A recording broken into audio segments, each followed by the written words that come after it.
நீ யார்?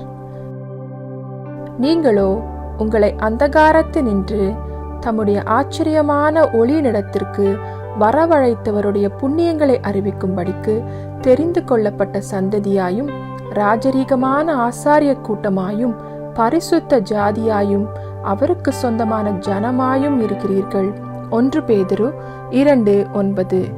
நீ யார் என்று கேட்டால் உன் பெயரை சொல்லுகிறாய், உன் தொழிலை சொல்லுகிறாய், உன் ஊரை சொல்லுகிறாய்.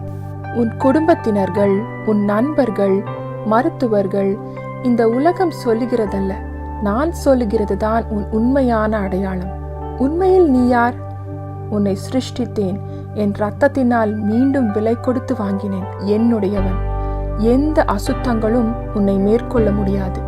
பரிசுத்தவான். எந்த குற்ற மனப்பான்மை உன்னை அணுக முடியாது. நீதிமான். என் ரகசியங்களை உனக்கு அறிவிப்பேன். என்னுடைய சிநேகிதன், உன்னோடு இணைந்து செயல்படுவேன். என் உடன் ஊழியன், என் அனைத்தையும் பகிர்ந்து கொள்வேன். என் சகோதரன், உன்னை சேர்த்துக்கொள்ள மீண்டும் வருவேன். என் மணவாட்டி, இன்றே உன் அவிசுவாசத்தை தவிர்த்துவிட்டு நான் சொல்வதை மட்டும் அறிக்கையிடு.